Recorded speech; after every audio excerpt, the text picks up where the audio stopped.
Video کو like کر کے آگے شیئر ضرور کر دینا۔ جو میں نے عرض کیا، لوگوں کو سنو، لوگوں کو تسلیاں دو۔ ایک بات اینڈ پر جاتے ہوئے، اگر سماج میں کسی سے کوئی غلطی ہو جائے، اگرچہ غلطی بہت بڑی ہو، کتنی بڑی غلطی ہو، اس کو معاف کرنا سیکھیے۔ ٹارچر مت کیجئے غلطی کرنے والے۔ کوئی کتنی بڑی غلطی، کتنی بھی بڑی کہہ رہا ہوں غلطی کرے، اس کو ٹارچر نہیں کرنا، اس کو معاف کرنا سیکھو۔ میرے آقا علیہ السلام نے فرمایا تمہارا بھائی اگر ایک دن میں 100 بار غلطی کرے، اس کو 100 بار معاف کرو۔ اس کی حضور ہم 100 بار معاف کریں تو اللہ کتنی بار معاف کرتا ہے؟ آقا فرماتے تمہارے ہاں 100 کی گنتی ہے، تم جب غلطی کرتے ہو میرا اللہ تمہیں تب معاف کرتا ہے۔ معاف کرنا سیکھو۔ اور اگر کوئی غلطی کرے تو لوگوں کے سامنے اس کو ذلیل مت کرو، تو ایسا تو عزت نفس کا خیال کرو، کوشش کرو صالح طور پہ اس کی اصلاح کرنی۔ میرے آقا کیسے اصلاح کرتے تھے؟ کیسے اصلاح کا انداز کیا تھا؟ غلطی کر کے آنے والا ادھر کھڑا ہے اور چہرہ مبارکہ ادھر ہوتا تھا، کہتے تھے اس قوم کا کیا ہوگا جس قوم میں ایسی غلطی کرنے والے لوگ موجود ہیں۔ سمجھ جاتا تھا ادھر والا بات کس سے ہو رہی ہے، یا تو ٹارگٹ کر دے۔ خود 50 غلطیاں کر کے آیا ہے رات کو، پتہ نہیں رات کیسے گزاری ہے، اور آستین چڑھا کے کہتا ہے تو ایسا تو، ارے چھوڑ یہ۔ سید المعصومین کا طریقہ کیا ہے؟ سید المعصومین کا طریقہ کیا ہے؟ ایک شخص آتا ہے، یا رسول اللہ میں نے زنا کیا ہے، مجھ پہ ہاتھ لگائیں۔ حضور نے فرمایا جا یہاں سے، تو نے زنا نہیں کیا ہوگا۔ جس کی نگاہ سے خدا کی ذات نہ چھپی، اس کی نگاہ سے کسی کے جذبات اور معاملات کیا چھپ سکتے تھے؟ لیکن سید المعصومین قانون دے رہے ہیں، جا تو نے نہیں کیا ہوگا۔ وہ کہتا ہے حضور میں نے زنا کیا ہے۔ سرکار فرماتے ہیں تو نے اوپرا اوپری کچھ معاملہ کیا ہوگا، جا یہاں سے۔ اس نے کہا حضور میں نے زنا کیا ہے، مجھے حد لگا کے پاک کر دے۔ پتہ ہے کیا کہا؟ آقا فرماتے ہیں یہ نشے میں تو نہیں ہے، نشے میں تو نہیں بک بک کر رہا ہے، غلط بات تو نہیں کر رہا ہے۔ لوگوں نے منہ سونگا، نہیں حضور یہ نشے میں بھی نہیں ہے۔ فرمایا اس پہ پاگل پن کا دورہ تو نہیں پڑتا ہے کہ پاگل پن کی وجہ سے ایسا کر؟ وہ آ کے خود کہہ رہے کہ میں نے ایسا کیا ہے، اور حضور پردے ڈالے جا رہے ہیں، اور یہاں کسی کے بارے میں کوئی ثبوت نہیں ہے۔ قرید رہے ذلیل کر رہے۔ سن لو میرے نبی نے فرمایا جب تک کہ تم اپنے بھائیوں کے عیبوں پہ پردہ ڈالتے رہو گے، اللہ تمہارے عیبوں پہ پردے ڈالے گا۔ جب تم لوگوں سے پردے اٹھاؤ گے، اللہ تم سے پردے اٹھا کے تمہیں ذلیل کر دے گا۔ سید المعصومین پردے ڈالتے ہیں، اور یہاں خود گناہوں کے دلدل میں ڈوبے ہوئے لوگوں سے پردے اٹھاتے ہیں۔ یہ بھی ایک وجہ ہے سوسائٹ کی، لوگوں کو ذلیل کرنے سے لوگ مرتے ہیں۔ خدا کے لیے ایسا مت کرو۔ جانب جو کر رہے ہیں وہ غلط کر رہے ہیں، پھر کہہ رہے ہیں ان کی تائید نہیں کرتا، لیکن ہم کہیں نہ کہیں اس میں شامل ہیں، ہم کہیں نہ کہیں اس میں شامل ہیں، اس میں کہیں نہ کہیں حصے دار ہم بھی ہو رہے ہیں۔ اس نے پہلے کہا تو سرکار نے کہا جا یہاں سے، دوسری بار کہا تو شاید تو نے زنا نہیں کچھ اور کیا ہوگا، ہلکا کام کیا ہوگا، زنا سے اس کو تعبیر نہ کر۔ پھر کہا، پھر کہتے حضور میں نے زنا کیا، تو کہا نشے میں تو نہیں بول رہا ہے، منہ سونگا تو کہا نشے میں نہیں، تو کہا پاگل پن کا دورہ تو نہیں پڑتا اس پہ، پاگل پن کی وجہ سے تو نہیں بک بک کر رہا ہے۔ لوگ گھر پہ گئے، جا کے تحقیق کی، حضور یہ پاگل بھی نہیں ہے، 4 بار کہہ چکا تھا۔ اب ثبوت کو بات پہنچ گئی تھی، 5ویں بات کیا کی حضور نے وہ سن لو۔ آقا فرماتے ہیں نادان، جب اللہ نے تجھ پہ پردے ڈال رکھے تھے تو پردے پڑے رہنے دیتے، تو نے آ کے مجھے بتایا کیوں؟ یہ حضور کا انداز، یہ اللہ کے رسول کا انداز ہے صلی اللہ علیہ وسلم۔ ہم کسی پر تو رحم کریں نا، اتنی جلدی یہ سب معاشرے حالات تیار نہیں ہوتے۔ وہ مر رہا ہے، وہ لٹک رہا ہے، وہ زہر پی رہا ہے، وہ جو وہ پیٹ میں چھوڑا ڈال رہا ہے، کہیں نہ کہیں ہم ذمہ دار۔ ذلیل مت کرو۔ ایک مرتبہ کا واقعہ ہے، ایک یونیورسٹی میں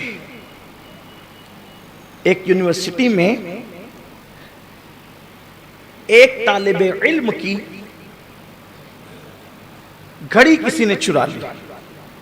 اسکول میں ہوتا ہی تھا، عام طور پہ ہوتا ہی رہتا ہے، اسکولوں میں، کالجز میں، مدرسے میں سب ہوتا رہتا، بچے کرتے ہیں، بچے ہیں۔ اس کی گھڑی کسی نے چرا لی، طالب علم کھڑا ہوا، سر جی میری گھڑی چوری ہو گئی، بڑی قیمتی تھی، میرے ابا نے دیا تھا۔ سر نے کہا اچھا، لیکن ابھی تک کوئی کلاس روم سے باہر نہیں گیا، آپ سب کی جھرتی لے لیں، اپنے مالیگاؤں کی زبان چیک کر لیں، سب کی جھرتی لے لیں، مل جائے گی گھڑی۔ سر نے کہا اچھا ایک کام کرو، تمہاری گھڑی مل جائے گی، کوئی نکلا نہیں نا کلاس روم سے، تمہاری گھڑی مل جائے گی۔ کہا سب لوگ اپنی اپنی آنکھوں پہ پٹی باندھو، سب کو پٹی بندوا دی، اور جب سب پٹی باندھ چکے تو سر نے اعلان کیا جس نے گھڑی لیے وہ لا کے میرے ٹیبل پہ رکھ دے، چیک کرنے سے پہلے، جھرتی لینے سے پہلے وارننگ دے رہا ہوں، میرے ٹیبل پہ لا کے گھڑی رکھ دو، جب تم گھڑی لا کر کے رکھ دو گے تو تمہاری عزت بچ جائے گی، تمہیں کوئی نہیں دیکھ رہا، دیکھ لو سب کی آنکھوں پہ پٹی بندھی ہے۔ جب پٹی کھلی گھڑی موجود تھی، جس کی گھڑی لے جا۔ اب پتہ نہیں تھا گھڑی کس کی ہے، یعنی پتہ نہیں تھا چوری کس نے کی ہے، گھڑی تو جس کی تھی اس نے کہا تھا، پتہ نہیں چلا چوری کس نے کی۔ دن گزرتے گئے، ایک دن اسی یونیورسٹی کے اندر بڑا پروگرام تھا، سالانہ پروگرام، اس میں اسی یونیورسٹی کے ایک بچے کو جو اس وقت ملک کا وزیر اعظم بن چکا تھا، یونیورسٹی کا وہی پڑھا ہوا بچہ ملک کا وزیر اعظم بن چکا تھا، پڑھ لکھ کر کے خوب ترقی کر کے عروج پا چکا تھا، اس کو یونیورسٹی کے سالانہ فنکشن میں بلایا گیا تو سب جونیئر سینئر سب ٹیچرز وہاں پر موجود تھے۔ جب فنکشن ہو گیا تو وہ ٹیچر جس کی موجودگی میں گھڑی چوری ہوئی تھی، وہ ملک کا وزیر اعظم، اس کا ہاتھ پکڑ کے کہتا ہے سر آپ مجھے پہچانتے ہو کون، میں کون ہوں؟ انہوں نے کہا کہ آپ تو وزیر اعظم ہیں ہمارے ملک کے۔ کہا اور کون ہوں؟ کہا کہ ہمارے سابقہ طالب علم ہو، اسٹوڈنٹ ہو، ہم سے پڑھ چکے ہو۔ کہا پھر کون ہوں؟ کہا بس اتنا ہی جانتا ہوں، اس سے زیادہ تو نہیں جانتا۔ کہا کہ آپ کا مجھ پر بہت بڑا احسان ہے، آپ نے میری جان بچائی ہے۔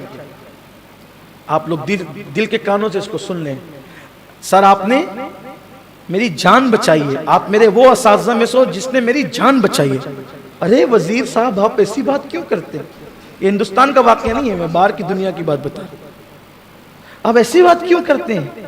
آپ وزیر اعظم، میں آپ کی جان کیسے، مجھے نہیں یاد آتا میں نے زندگی میں کسی کی جان بچائی۔ دھیان سے سننا، مجھے نہیں یاد آتا میں نے زندگی میں کسی کی جان بچائی، آپ کیسے کہتے ہیں کہ میں نے آپ کی جان بچائی؟ کہا سر ایک بار آپ یونیورسٹی میں پڑھا رہے تھے، ایک گھڑی چوری ہوئی تھی۔ ہاں مجھے یاد ہے وہ گھڑی چوری ہوئی تھی۔ گھڑی کس نے چرائی تھی آپ کو معلوم ہے؟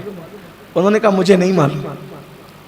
انہوں نے کہا مجھے نہیں معلوم ہے کس نے چرائی تھی۔ کیوں؟ کیونکہ جب میں نے سب سے پٹی باندھنے کو کہا تھا تو میں نے بھی اپنی آنکھ پہ پٹی باندھ لیا تھا، میں کسی کا عیب کیوں دیکھوں، میں کسی کا عیب کیوں دیکھوں، میں نے پٹی باندھ لیا تھا۔ کہا سر آج بتا دیتا ہوں کہ وہ گھڑی چور کوئی اور نہیں تھا، میں نے چرائی تھی۔ اور جب میں نے گھڑی رکھ دی تھی ٹیبل پر، میں نے ٹیبل پہ گھڑی رکھ دی تھی، اس دن میں نے دل میں ارادہ کیا تھا کہ سر تو دیکھ رہے ہوں گے، اب سر اگر کسی کو بتائیں گے اور یہ بات اگر یونیورسٹی میں اوپن ہو گئی تو میں خودکشی کر لوں گا۔ اگر میرے دوستوں میں میری چوری کی یہ بات اوپن ہو گئی تو میں خودکشی کر لوں گا۔ لیکن اس دن سے لے کے آج تک کہ کبھی مجھے بھنک بھی نہیں لگی کہ میں نے جو چرایا تھا کسی کو پتا چلا، پھر میری اصلاح ہو گئی، میں نے تو گھڑی جمع کرا دی، پڑھتا رہا، آج میں ملک کا وزیر اعظم بن گیا۔ سر آپ نے میری وہ بات چھپا کر کے جو وہ میری جان بچائیے، اگر وہ بات آپ اوپن کر دیتے تو میں اسی دن خودکشی کر لیتا۔ انہوں نے کہا کہ وزیر صاحب آج آپ نے بتا دی تو آج مجھے پتا چلا کہ آپ نے چرائی تھی، ورنہ مجھے تک بھی بات پتا نہیں تھی۔ تو کہا کہ لیکن آپ نے میری جان بچائی۔ اسی طرح آپ کسی کے عیب پھیلاتے رہتے ہیں، ایک دن ایسا آتا ہے کہ جب وہ پریشان ہو کر کے یہ قدم اٹھاتا ہے، کسی کے عیب عام مت کیجیے، کسی کے عیبوں کو پھیلائیے مت۔ ہو سکتا ہے کہ آپ کی وجہ سے کوئی اس راستے پر چل جائے اور اپنی بات کو اختتام پر پہنچاتے ہوئے، اختتام پر، اینڈ پر، عورتیں کیوں خودکشی کرتی؟ یہ تو میں نے مردوں سے متعلق بتایا، عورتوں کی خودکشی کی مختلف وجوہات. نمبر 1، شوہر کا رویہ عورت کے ساتھ صحیح نہیں ہوتا، تنگ آ جاتی ہے، حالانکہ وہ بھی غلط کرتی ہے. ایک شوہر کو اپنی بیوی کے ساتھ کیسے رہنا چاہیے؟ میں دیکھ رہا ہوں جو لوگ مسجد میں 5 وقت حاضر رہتے ہیں ان لوگوں کے متعلق بھی سنا گیا کہ بہت اچھا گھر پہ ان کا رویہ نہیں ہے. جن کے ہاتھ میں بہت دیر تک کے میں تسبیح ہلتے ہوئے دیکھتا ہوں مجھے پتا چلتا ہے کہ ان کے رویے بہت گھر پہ اچھے نہیں، بلکہ جو بیوی کے ساتھ اچھا رہتا ہے لوگ اس کو بیوی کا غلام بھی کہتے ہیں. حالانکہ غلامی کرنا بھی نہیں چاہیے، بھی قیامت کی نشانیوں میں سے ایک نشانی. جی حضور آپ جیسا کہیں ویسا، یہ بھی نہیں ہو. بیوی نہ سر پہ بٹھانے کی چیز ہے، نہ پیر میں پہننے کی چیز ہے، نہ وہ جوتی ہے نہ وہ تاج ہے. اللہ نے اس کو بائیں پسلی سے پیدا کیا ہے، دل کے قریب کی پسلی سے. اسے دل میں رکھو. اگر اس کے مطالبات پورے کرنے کی اللہ نے طاقت دی تو اس کا ہر مطالبہ پورا کرو، اسے خوش رکھنے کی کوشش کرو. میرے آقا علیہ السلام ارشاد فرماتے ہیں صلی اللہ علیہ وآلہ وسلم کہ تم میں سب سے بہتر وہ ہے، سب سے بہتر جو اپنی بیوی کے ساتھ اچھا ہے، اور میں تم سب میں بہتر ہوں کہ میں تم سب میں اپنی بیویوں کے ساتھ اچھا ہوں. اپنی بیویوں کے ساتھ اچھا سلوک کیجیے، ان کے ساتھ ہنسیے، ان کے ساتھ مذاق کیجیے، ان کے ساتھ دل لگی کیجیے. ارے نہیں یار، اپنا معیار یہ نہیں گھر میں جاؤ تو موچوں پہ تاؤ، ہنستے ہی نہیں، مسکراہٹ ہی نہیں آتی. کھانا لاؤ، پانی لاؤ، اور بس. اتنی چیز کے لیے بیوی نہیں ہے، کھانے پینے سونے کے لیے نہیں. بیوی کو دل کی پسلی کے قریب سے اللہ نے پیدا کیا، جو قریب کی پسلی تھی اس سے پیدا. ان کے ساتھ ہنسیے، مذاق کا ماحول ہونا چاہیے گھر میں. کچھ لوگوں کو میں ترس جاتا ہوں دیکھنے کے لیے کہ ان کی زبانوں پہ کبھی ہنسی آتی نہیں. وہ کامیڈی فلم دیکھ کر ضرور ہنستے ہیں لیکن بیوی کے ساتھ کبھی ان کو ہنستے نہیں دیکھا. آپ کہیں کیا ہنسنا بھی چاہیے؟ میں کہتا ہوں اتنا بڑا خوف والا آ گیا، آخرت کا خیال کرنے والا آ گیا. کیا تو اللہ کے نبی سے زیادہ ڈرتا ہے؟ آ میرے نبی کے گھر کا ماحول دیکھ. کبھی عائشہ صدیقہ کے زانوں پر لیٹے ہوئے ہیں، جس کا حال یہ ہے کہ سر عرش پر ہے تیری گزر، دل فرش پر ہے تیری نظر. وہ حضرت عائشہ صدیقہ کی گود میں سر رکھ کے لیٹے ہوتے تھے. تعدد ازواج کا فلسفہ تو یہی ہے کہ جو ادائیں خدیجہ کے ساتھ نہ ملے وہ عائشہ صدیقہ کے ساتھ دیکھ لے، جو ادائیں عائشہ صدیقہ کے ساتھ نہ ملے وہ ام سلمہ کے ساتھ دیکھ لے، جو ام سلمہ کے ساتھ نہ ملے وہ جویریہ کے ساتھ دیکھ لے، جو جویریہ کے ساتھ نہ ملے وہ حضرت صفیہ کے ساتھ دیکھ لے، جو حضرت صفیہ کے ساتھ نہ ملے وہ جناب زینب کے ساتھ دیکھ لے. دیکھتا جا حضور کی اداؤں کو. ام المومنین کیا وہ گود ہے جس کو عرش بھی رشک کے ساتھ دیکھتا ہے. حضور ام المومنین کی گود پہ سر رکھتے ہیں. اور یہ بات اس لیے بیان کرو، گھر میں یہ ماحول پیدا کرو، گھر میں یہ ماحول پیدا کرو. اس سے بڑھ کر بھی بتا سکتا تھا لیکن آپ میں تحمل نہیں ہے اتنا سننے کی. مجھے پتا ہے میری قوم کتنا ہضم کر سکتی ہے، اس سے زیادہ بھی میں جانتا ہوں کتابوں میں لکھا ہوا ہے، لیکن آپ متحمل نہیں ہے اس کے. اس لیے کہ بلی فلم تو دیکھ سکتے ہیں لیکن دین حق کی رانائیاں سننے کا ذوق نہیں رہ گیا. او یہ کہہ دیا تو اتنا نہیں کہوں گا کہ وہ یہ کہہ دیا. سیرت میں پڑھ لو، اور بہت مشکل کتاب کا حوالہ نہیں دیتا، مولانا عبد المصطفیٰ صاحب کی سیرت مصطفیٰ میں ہی پڑھ لو. اور تھوڑا سا ذوق ہے تو ضیاء النبی بھی اٹھا لو، اور تو پھر باقی لوگ پڑھتے ہی پڑھاتے رہتے ہیں. ان کے زانوں پر سر ہے. آگے آئیے، ان کے ساتھ دوڑ بھی لگائی جا رہی ہے، دوڑ لگائی جا رہی ہے. میں بتاؤں کبھی ہے ہمارے گھر میں یہ ماحول بیوی کے ساتھ؟ میرا معیار نہیں ہے تیری کیا اوقات ہے، تیرا کیا معیار ہے.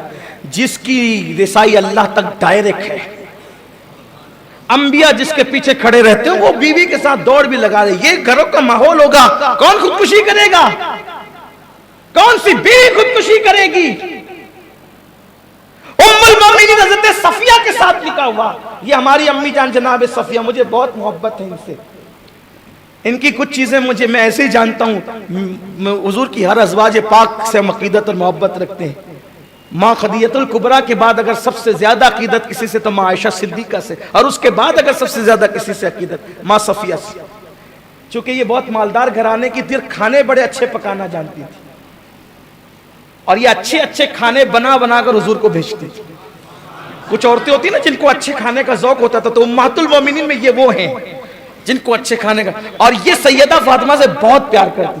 ماں خدیجہ کے بعد سب سے زیادہ پیار اگر کسی نے ماں سیدہ فاطمہ کو دیا ہے وہ جناب صفیہ ہے. ایک مرتبہ سیدہ فاطمہ پہلی بار ملنے آئی تو اس دن انہوں نے جتنے زیورات پہن رکھے تھے, سر سے لے کر پیر تک زیورات میں لدی ہوئی تھی, سب کے سب اتار کر دے دیا. کہا آج سے آپ تو میری بیٹی ہے نا, اس لیے میں آپ کو یہ نظر کرتی ہوں. صفیہ, اگر اللہ گھر میں آپ کے بیٹی دے تو اس کا نام صفیہ ضرور رکھیے گا, اس نسبت سے کہ ہمارے نبی کی بیوی صفیہ ہے. یہ ان کا تعلق جو تھا یہودی قبیلے سے, اور بلکہ ایک دن اماں عائشہ نے کہہ دیا اور تو یہودی کی بیٹی ہے. یہ رونے لگی, مجھے یہودی کی بیٹی کہہ دیا, مجھے یہودی کی بیٹی کہہ دیا. حضور کیوں رو رہی ہو؟ ہم آئے تو رو رہی ہوگی بیچاری, ہے نا, لیکن حضور کی شان میں کیوں رو رہی ہو؟ مجھے عائشہ نے کہا تو یہودی کی بیٹی. عائشہ نے بھی کہا اور حفصہ نے بھی, دونوں نے مجھے یہودن کہا, یہودی کی بیٹی ہے. حضور فرماتے تم نے کوئی جواب نہیں دیا اس کو؟ نہیں یا رسول اللہ, آپ جواب دو ان کو. کہا حضور میں کیا جواب دوں؟ فرمایا کہ بولو نا کہ میں تو موسیٰ اور ہارون کی اولاد ہوں, انبیاء کی بیٹی ہوں نا, بنی اسرائیل میں سے, انبیاء کی اولاد میں سے, آل نبی ہوں میں. وہ مسکرا پڑی, کیا اچھا جواب سکھایا, گھر کا مسئلہ حل کیا. یہ چیز ہوتی. دوڑ رہے اور ماں عائشہ صدیقہ کے ساتھ ماں صفیہ کی بات چل رہی تھی, ان کے ساتھ نکاح ہوا. اصل میں نکاح کی وجہ یہ بنی, عرض کروں نا بات, سمیٹ لوں گا لیکن عرض کرتا ہوں, عنوان بہت اچھا آ گیا. بھئی جو خودکشی کرتے ہیں اللہ کرے وہ نہ کریں, لیکن کم سے کم جو نہیں کرتے ان کے لیے بھی تو یہ ضروری چیز ہے نا, جن کے یہاں نہیں ہو رہا ہے اللہ کرے کسی کے یہاں نہ ہو. اور ایک بات کہتا ہوں, خودکشی کرنے والا خودکشی کرے گا, کس کا کیا جائے گا؟ لوگ 3 دن روئیں گے, چپ بیٹھ جائیں گے. تو گیا اپنی جان سے, کتنا قیمتی سرمایہ تیرا چلا گیا. ایسے کام مت کرو, توبہ کرو, ایسے ارادے سے بھی توبہ کرو. نہیں کرنا کسی کو خودکشی, اور کسی کو کرنے میں نہیں دینا انشاءاللہ. لیکن اگر کسی کو کھجا کر کے آئی ہو تب کوئی کیا کر سکتا ہے؟ نہیں, بات یہی تو ہے. روکنے والے روکیں گے, بولنے والے بولیں گے, لیکن کریں کیا؟ کریں گے کیا؟ مسائل کا حل اسلام میں موجود ہے, لوگ دین سے قریب آنا نہیں چاہتے. لوگ کہتے ہیں کہ بھوک کی وجہ سے مر گئے. میں کہتا ہوں اگر تو نے رسول اللہ کی بھوک یاد کر لی ہوتی تو بھوک کی وجہ سے کبھی پھانسی نہ لگاتا. صحابہ خندق کھود رہے ہیں, صحابہ خندق کھود رہے ہیں, خندق کھودتے کھودتے صحابہ کے پیٹ پہ ایک پتھر ہے, آتے یا رسول اللہ ہم نے تو ایک پتھر باندھ لیے, پیٹ پہ اتنی بھوک لگی ہے. میرے نبی نے چادر ہٹائی تو سب کے سوالات ختم ہو گئے, زبانیں بند ہو گئی, کیونکہ لوگوں نے اپنے پیٹ کے ایک پتھر دکھائے تھے. میرے نبی کے پیٹ پہ اس دن 2 پتھر بندھے ہوئے تھے. حضور کی بھوک نہیں دیکھتے. میرے بچے بھوکے تھے اس لیے میں نے پھانسی لگا لیا. کیوں؟ تیرے بچوں کی بھوک سیدہ فاطمہ کے بچوں سے زیادہ ہے.